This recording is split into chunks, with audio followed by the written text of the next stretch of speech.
ஸ்ரீமதே ராமானுஜாய நமக. ஆழ்வார் எம்பெருமானார் ஜீயர் திருவடிகளே சரணம். ஆச்சாரியன் திருவடிகளே சரணம். அற்புதமான கோதா திருநாம அனுபவத்திலே மற்றொரு திருநாம அனுபவம்.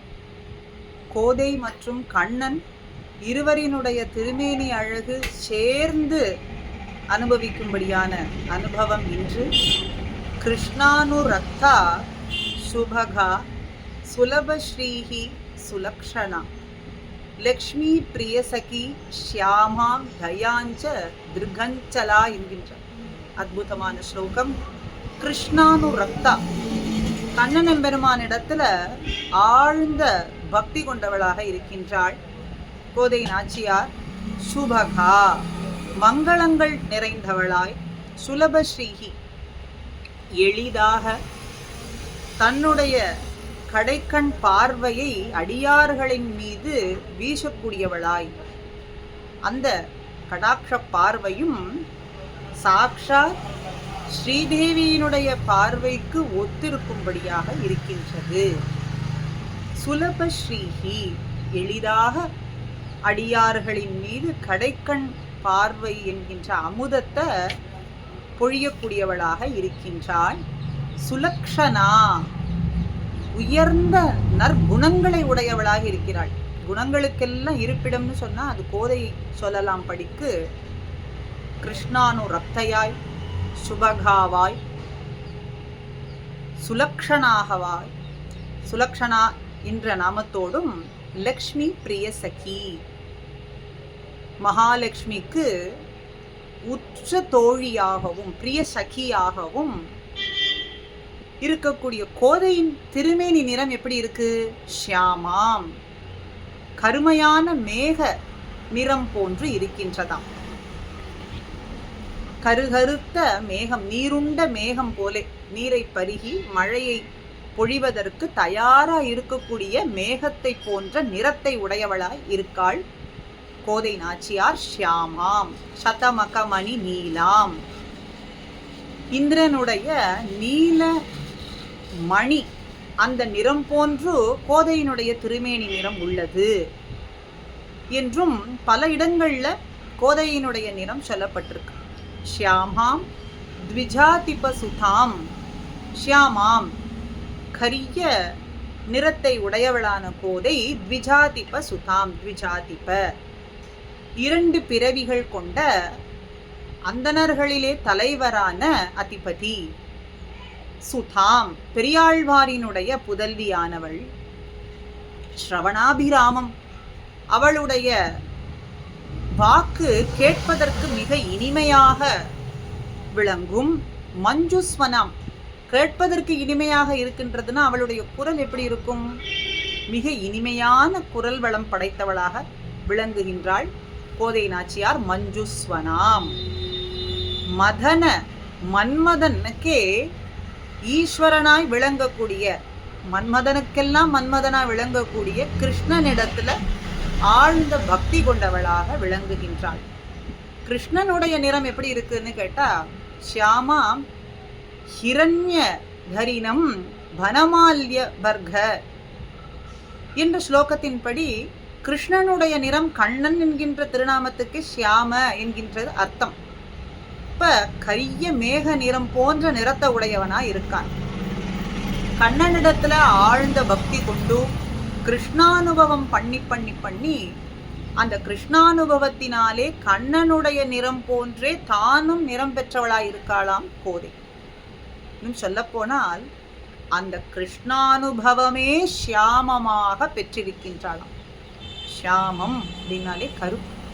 கிருஷ்ணானுபவமே மிஞ்சி இருக்காம். தன்னுடைய திருமேனி நிறமானது நிறம்னு சொல்ல முடியாது, அது கிருஷ்ணானுபவம். அப்படி கிருஷ்ணானுபவம் புகழேறி இருக்கின்ற நிறத்தை உடையவளாக இருக்கின்றாள். கிருஷ்ணானுபவமே மிஞ்சி இருக்காம். அப்படி கோதை மூன்று விதமான லோகங்களுக்கும் குருவாக விளங்குகின்றாள். கோதே குருயே த்ரிஜகதாம், மூன்று விதமான லோகங்களுக்கும் ஆச்சாரியராய் குருவாய் தன்னுடைய திவ்ய சுத்திகள் என்கின்ற அமுத வாக்கினாலே அத்தனை பேரும் உய்ய வேண்டும் என்பதனாலே குருவாய் விளங்கக்கூடிய கோதையை கிளிக்கு சமானமாக ஒப்பிட்டு சொல்றார். லீலா சுகிம். கிளியானது சொன்னதை கேட்டு மறுபடி திரும்பி சொல்லும், தானாக எதையும் சொல்லாது. அப்படி ஆச்சாரியர்கள் சாதித்ததான வார்த்தைகளை, முன்னோர் மொழிந்த உரைகளை கேட்டு சொல்லக்கூடிய கிளியாக விளங்குகின்றாளாம் கோதை நாச்சியார். ஆச்சாரிய சுக்திகளை ஆச்சாரியர்களிடத்திலிருந்து சிரவணம் பண்ணி அதையே சொல்லக்கூடியவளாக இருக்கின்றாளாம். அதனாலே லீலா சுகிம். இந்த கிளி கண்ணன் நாமமே மிழற்றி சொல்லுகின்றதாம்.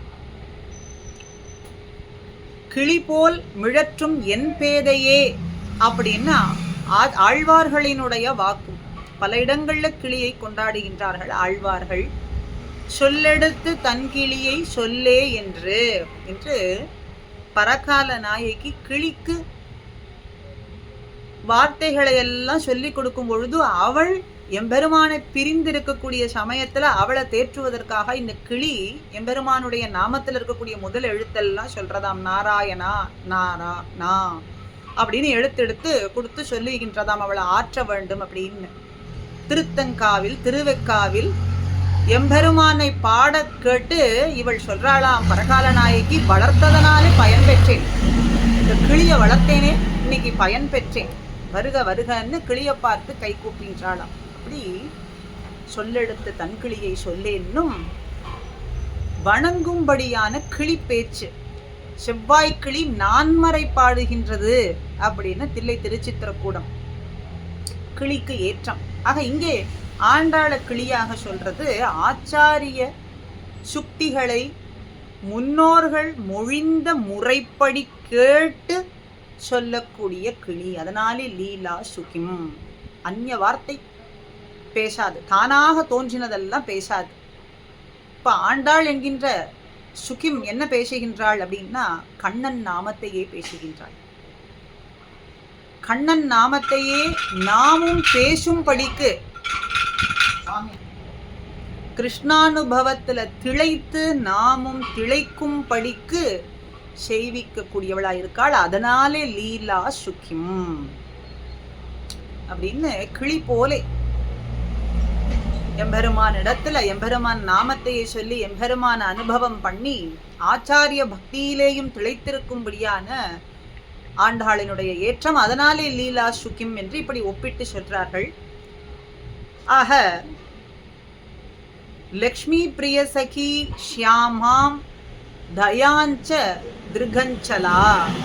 ஷியாமாம் கரிய நிறம் போன்றவளே, கிருஷ்ணானுபவமே நிறமாக கொண்டவளே, உம்முடைய கருணை என்கின்ற கடைக்கண் பார்வை என் மீது படட்டும் அப்படின்னு அற்புதமான இந்த ஸ்லோகத்தினுடைய அர்த்தம். பல இடங்கள்ல ஆச்சாரியர்கள் பல ஸ்லோகங்கள்ல ஆண்டாளினுடைய திருமேனி நிறத்துக்கு சொல்றார்கள். ஷியாமம் அப்படின்னா நிறம் மாத்திரம் அல்ல, பசுமை, அனுபவம், மேலும் அழகு, மயில் கழுத்து போன்ற நிறம். இப்ப ஆண்டாளினுடைய கடைக்கண் பார்வை எப்படி இருக்குன்னு கேட்டா தாமரை நீலத்தாமரையினுடைய பார்வை போன்று இருக்காம்.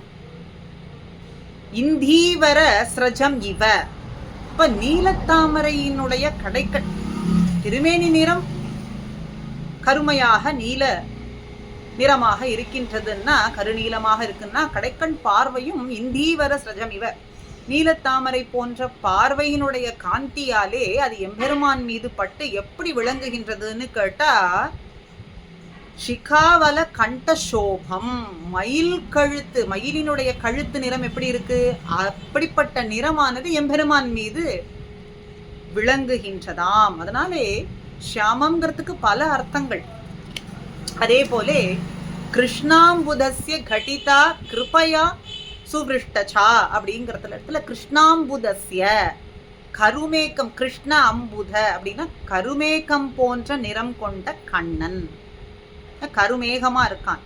அப்படின்னா கோதை எப்படி இருக்கா, தடித் ரமா கோதை, மின்னலா விளங்குகின்றலாம். இந்த கருமேகத்துல மின்னல். இப்ப சேர்த்தி அழகு எப்படி இருக்குன்னா கண்ணனும் கோதையினுடைய அழக வர்ணிக்கவே முடியாது. அப்படி கருமேகமாய் விளங்கக்கூடிய கண்ணனினுடைய அமுத மழை, அமுத கடாட்சத்தை பருகி நமக்கு அளிக்கக்கூடிய அமுத நதியாக விளங்குகின்றாள் அப்படின்னு சொல்றார்கள். சுதா நதி, ரமாவான. இப்ப இந்த இடத்துல பெரிய பிராட்டிக்கு சாமியமாக ஒத்திருக்கக்கூடியவள் அப்படின்னு இந்த இடத்துல உயர்த்தி சொல்றார்கள். ஆக கோதை அந்த அருளை, கருமை நிறமான மேகமான கண்ணனினுடைய அருளை பருகி சுதா நதியாக நமக்கு கொடுக்கக்கூடியவளா இருக்காள். இந்த இடத்துல சியாம பாவனை, கண்ணனிடத்துல ஆண்டாளுக்கு இருக்கக்கூடிய அனுராகம், அப்படி பல இடங்கள்ல பல அர்த்தங்களை ஆச்சாரியர்கள் நமக்கு அப்படியே அருள் சுரக்கிறார்கள். அதனால இன்றைய திருநாம அனுபவம் கோதை ஷியாமா, ஷியாமாயை என்கின்ற அற்புதமான திருநாம அனுபவம். ஸ்ரீமதே ராமானுஜாய நமஹ.